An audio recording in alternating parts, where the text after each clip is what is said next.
So that's John Brennan. I didn't put eyes on the Steele dossier until December of 2016. Okay, then who did? Because a lot of people did put eyes on it because it was used as the bulk of information for a FISA warrant. I don't believe a word that comes out of Brennan's mouth. Brennan has been caught lying, as Clapper has been caught lying. And then Brennan saying in 2016 the CIA, working with foreign and domestic partners to study Russian undermining of elections, not Americans, sharing info with, quote, why didn't they then, therefore, at that moment in the spring of 2016, bring in the Trump campaign and say, this guy loosely associated with you, we've got an eye on? Because it was because they used it like everything else as an opportunity to undermine Trump. And Brennan saying Trump has shown paranoia, insecurity. You know, this is classic spy speak. This is classic diversion. It's 101. I read a book many years ago, a synthesis of Russian mind control techniques. And Clapper, saying Republicans stood in the way of efforts to warn the U.S. And then on The View bragging, oh, yeah, you should be happy we had spies in the campaign. All right, we have that. And, of course, I mentioned in the last hour, Sara Carter's breaking story, which is out today. And she joins us, investigative reporter, and Greg Jarrett, Fox News legal analyst, upcoming book, The Russian Hoax, the illicit scheme to clear Hillary Clinton and frame Donald Trump. Sarah, how are you? Let's start with your story today. I'll let you sum it up in your own words, but this is pretty blockbuster as everything else you've broken. Oh, well, thank you so much, Sean. I'm actually thinking about what you just said about John Brennan, and what comes to mind is admit nothing, deny everything, and make counter accusations, which is, what he was trained to do. And that's what he continues to do as an operator. You would just never think it would be against the actual legalities of the United States and the malfeasance that probably occurred and allegedly occurred within his organization, as well as the, probably the DNI and the FBI. So this is why they're fighting so hard, tooth and nail, to get this thing buried and to move on, or to make people who are investigating to minimize them. And we saw that with Clapper's statement, but the more they talk, the less people apt are to believe them. And so what the story that I was focused on is putting together this timeline of events and talking to people within the intelligence community, former and current, as well as people within law enforcement, is to the extent of spying that occurred. We're so focused on what just happened in the United States, which is extreme and extraordinary in a sense. We've never seen this in history. But what was happening overseas? I mean, the bulk of this information that they say they gathered on the Trump advisors, George Papadopoulos, Carter Page, look at Sam Clovis, other people that they were looking at the time, was all overseas. A lot of this occurred in England. A lot of information was being shared as early as 2015. So we know that, MI6 or GCHQ, which is like the United States NSA, is collecting data and information on people consistently that are overseas. And that means Americans. I mean, they have the full authority to spy on Americans. My question is, what were they sharing and how were they cooperating with the United States on this investigation? Because it is a counterintelligence investigation. And if it is a counterintelligence investigation with this much sensitivity, because they were looking at the Trump campaign, that means Brennan absolutely knew about it and what was going on. So Brennan lying again, we've known he's lied before. Absolutely. I have spoken to people who have sat on principal committee hearings with the NSC, National Security Council. This is definitely something that would be in the purview of the CIA because they're dealing with overseas information. If GCHQ, if other entities, people in Poland, in other parts, Hungary, are sharing information about particular members of the United States political apparatus, if one of the Five Eyes, which those are our partners out there, Great Britain, Australia, New Zealand, if they're sharing information with us, they're sharing it with our intelligence. They are sharing it with the people that are running those operations. Who would those people be? James Clapper, Brennan. The questions we have to be asking ourselves, and the questions that aren't being answered, Sean, is did they ask for this investigation? Were they asking for information on particular Russians that they already knew would be connected, or particular people that they already knew would be connected with members of the Trump campaign, or for some reason be when you put with them? When you put all this timeline issue together and coupled with John Solomon's release of this struck page text about that this was being run through the White House, other than Liz, I'll quote it, this is August 5th, 2016, other than Liz, the White House, that would be the Obama White House, is running all of this. And, right.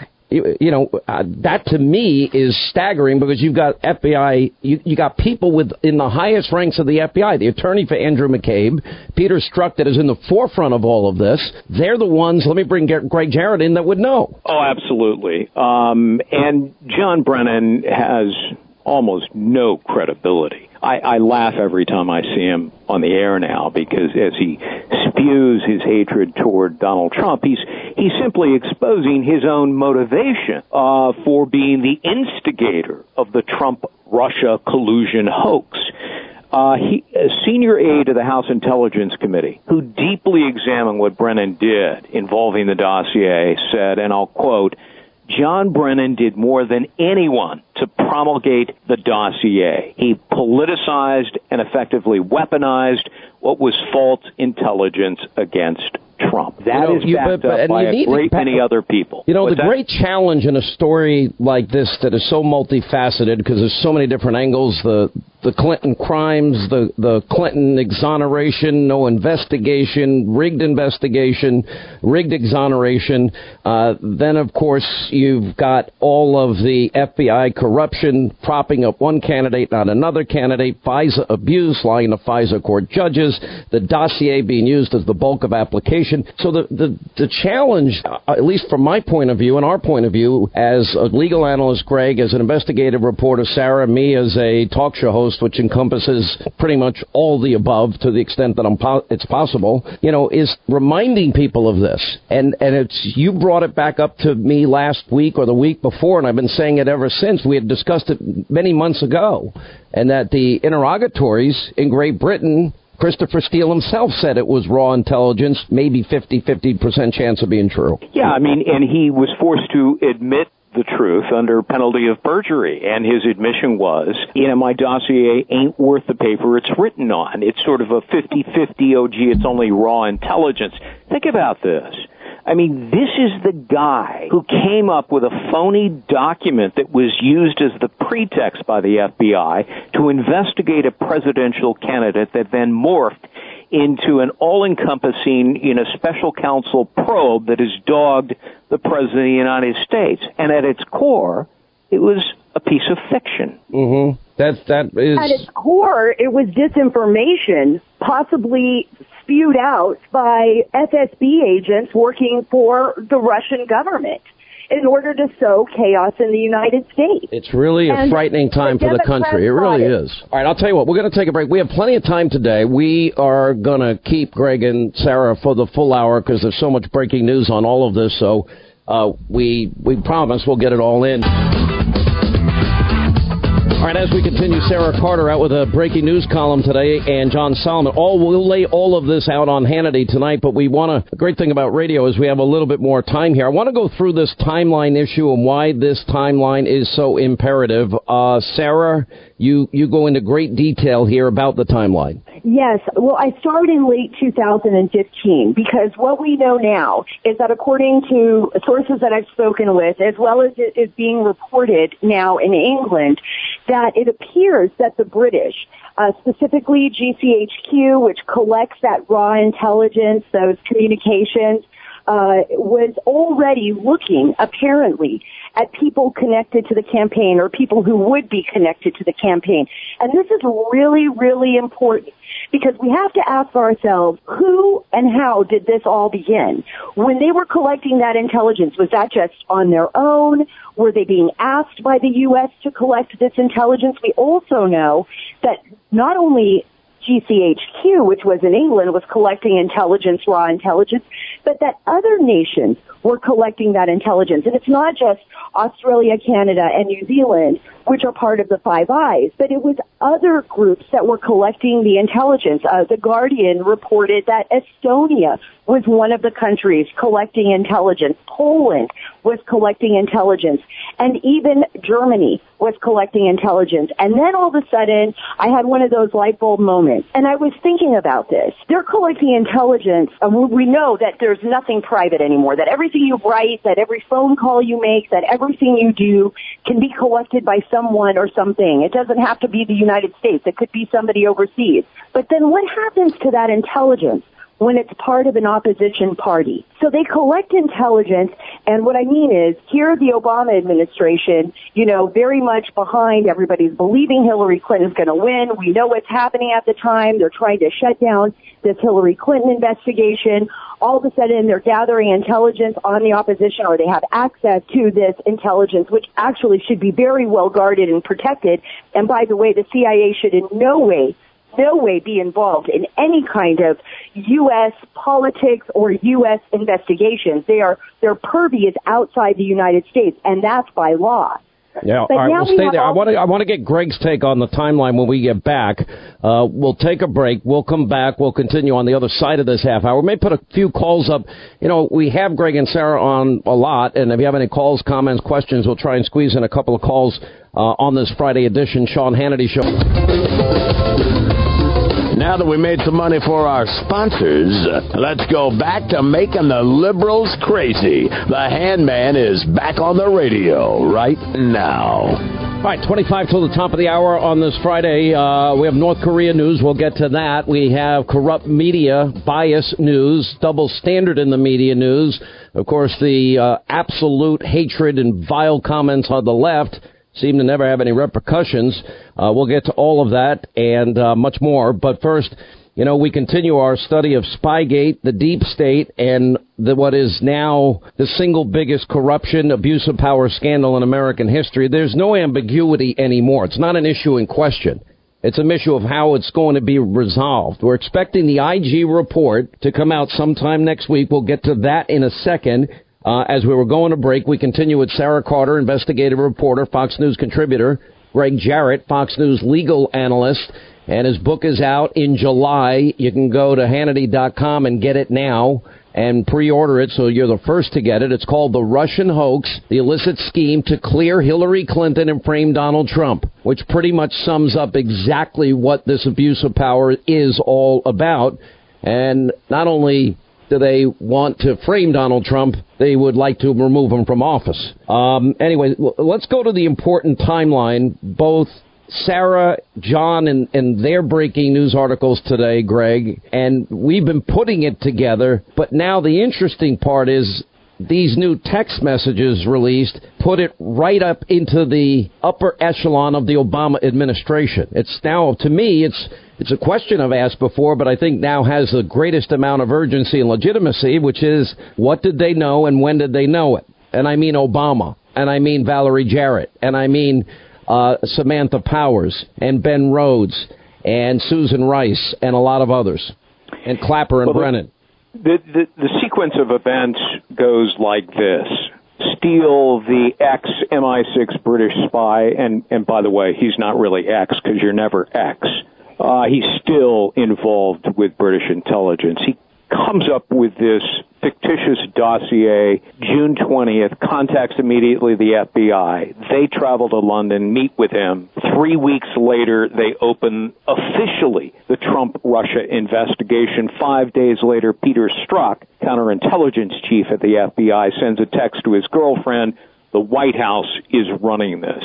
And that means Barack Obama, because he's being briefed all along, nearly every day, by John Brennan, the CIA chief, who is, as I mentioned earlier, the chief instigator of all of this, peddling the fictitious dossier. But I think Sarah is right, that we will find out in the months to come that this actually began before the dossier, that foreign agents, British agents, together with the intelligence agencies of the United States, were spying on the Trump campaign. and that they were setting him up. They were the ones and their confidential informants who were feeding information, false information, by the way, to people like Papadopoulos, Sam Clovis, and Carter Page, and then trying to entrap them with that same false information. It's a hideous, obscene plot, but that is likely what will be eventually revealed. You know, and then again, and it's sort of almost now becoming overwhelming and incontrovertible. Let me look ahead a little bit to next week. And I was a little pissed off when I heard that they might release the IG report as late as Friday of next week. Now, that is going into a weekend, and then that's also rubbing up right against the president and his trip to Singapore, which makes me think that, okay, they're trying to bury the IG report. But now I'm hearing it may come out as early as Tuesday of next week, Sarah.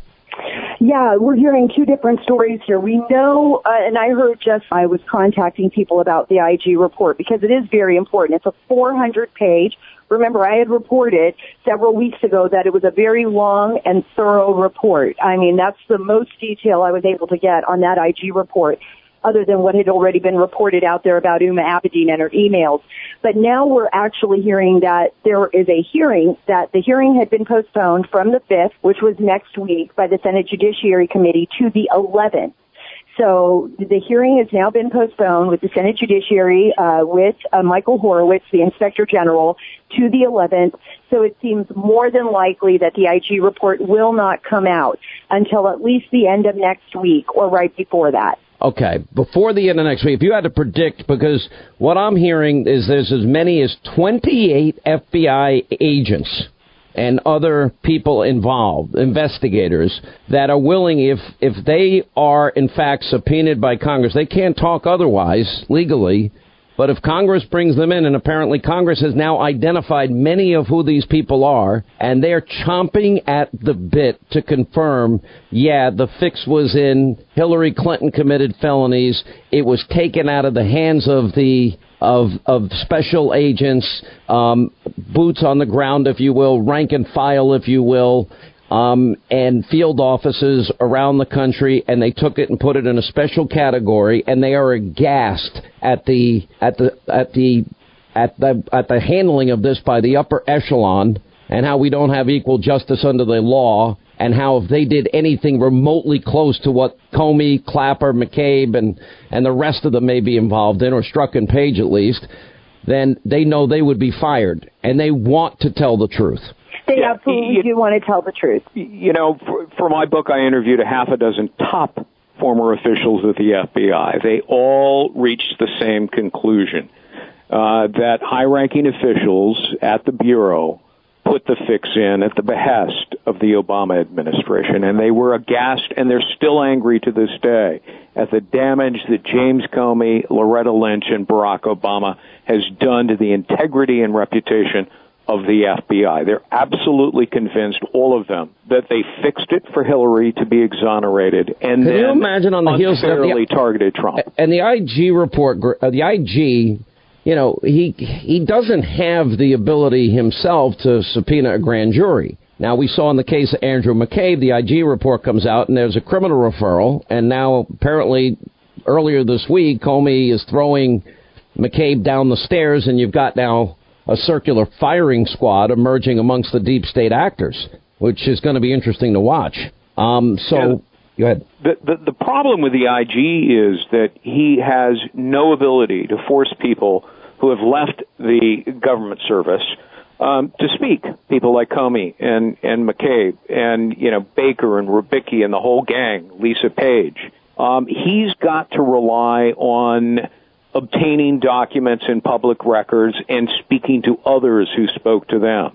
That's the flaw with the Inspector General. Having said that, I am optimistic that he has uncovered some of this, you know, odious scheme. And we'll wait and see when the report comes out. And now that basically now lays out a lot in terms of people's expectations. Other things I'm hearing.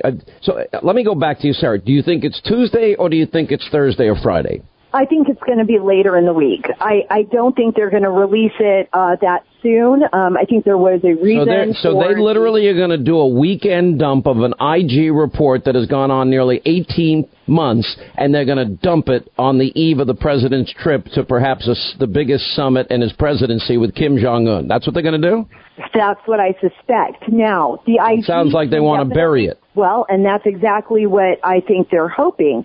They can't bury this. So this is just too big. So regardless of if they release it on Tuesday, regardless if they release it on Friday, it's still going to have enough steam. It is going to take a little bit of the wind out of the sails, but it's still going to have enough steam because this is a huge report that journalists all across the country are waiting to see. They want to know the extent of Comey's involvement particularly, and of course McCabe, Peter Strzok, James Baker, Rybicki, you named them all, Lisa Page. And remember, Peter Strzok is still employed by the FBI, and he was interviewed, according to all of the sources that I spoke with, by the IG, as well as Comey, as well as many others.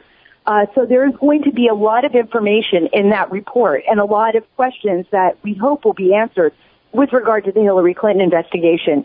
Unfortunately, though, it was moved up, and that's something that now we have to wait for. Okay, now let's go to what we think we expect in the IG report. I expect James Comey is going to get hit hard. I would suspect that we're going to see a lot of Bruce Orr and Nellie Orr's name in there. Strzok and Page obviously are going to be in there. Are we going to get all of the Strzok Page text messages now, many which have not come out? I think that's a good possibility that many of them that have been withheld for so long, notwithstanding Congress's demands, may actually be revealed. But I think the important ones so far we do know about, that this is a guy who is heading up both investigations for the FBI and harbored a deep-seated hatred for Trump and an adoration for Hillary Clinton. That by itself smacks of insidious corruption. Sarah? Yeah, absolutely. I mean, I agree. I don't think all of the Strzok and Page text messages, though, will be redacted or be unredacted. So I think that what's going to happen here is there's a number of them that are considered classified. I think that Congress will and has been able to view them behind closed doors. There's still more that they need to view. There's more documentation than just these text messages, although they're very, very important. I think what we're going to see here and what we're seeing right now, just like you said, Sean, is this battle being waged between these players. There's a struggle. There's a ship that is sinking, and these rats are climbing on top of each other and throwing each other into the water. So I think we're going to see a lot more of that in the upcoming days. And I actually believe that once this report comes out, there will be criminal referrals, like we saw with McCabe. I'm not certain of what those will be or who those will focus on. If you had to guess, you're as close to this as anybody. Who would you say should be very worried or concerned about it? I would say James Comey should be very worried. I know that's... Can I just say one thing? Before he went out on his book tour and wrote his book and his I am great, I am so much superior to everybody else tour, I did warn him. And I don't know who, well, we now know who his three attorneys are, the three people that he leaked the FBI information government documents to. How interesting. He chose all three of them to be his attorney. Then he would then have attorney-client privilege, and apparently I'm the only one in America that doesn't have it, just to make a point. I mean... Yeah, go ahead, Greg. Yeah, if I were to make a guess, I would think, just based on the law and the facts, that Comey should have a criminal referral leveled against him. And I make a powerful argument for that in my book. I mean, Comey is a guy who stole government documents he had no right to do. He leaked some of those documents to third parties. And according to Chairman Grassley of the Judiciary Committee, at least one of those documents was classified. This is exactly what Hillary Clinton did. And so I would expect a criminal referral on that basis alone. Quick break. We'll come back. We'll have more with Sarah Carter. We'll take a couple of calls when we get back. That is, we can continue. An informative hour. Greg Jarrett and Sarah Carter with us. All right, I promised a couple of calls here. Let's start with Carrie in Orlando. Carrie, you're on the Sean Hannity Show. Say hi to Sarah Carter, Greg Jarrett, and your question. Hey, guys. Thanks for having me. Thought about Jeff Sessions. It makes no sense the way he's acting or that he instantly recused himself. So I want to know what your thought is. Is it possible they have something on him, they're blackmailing him, that's how they've tied him up? Anybody want to venture a guess? So you're asking, do you think that you're wondering if the AG is compromised? Anybody want to weigh in on that? Greg? Well, my impression is that he's simply not very smart and not very skilled. And he was snookered by career officials on the first day that he became Attorney General, and they convinced him to recuse himself by using the wrong regulation that calls for recusal in criminal investigations and prosecutions. This was neither one. This was a counterintelligence probe. That Sessions didn't know the difference speaks to his competency, which is not very high. Sarah? That's something that I heard. Yeah, that's something that I've been looking into as well, or even over the past year. And I've heard from a number of sources, even in the DOJ, that he accepted advice from somebody who basically led him down the wrong road, and that he recused himself. But look, there's no excuse here. You're the Attorney General of the United States of America. You are the Attorney General. This is the most important job in the country by far. I mean, one of the most important positions. And he's basically been recused of everything. It appears that we don't see a lot of him. And your question is one that everyone is asking. Believe me, even here in Washington, even people who know the same information that Greg and I know are asking the same thing. I'm going to let it go here. Thanks for an informative hour. We'll have more. Both will join us tonight.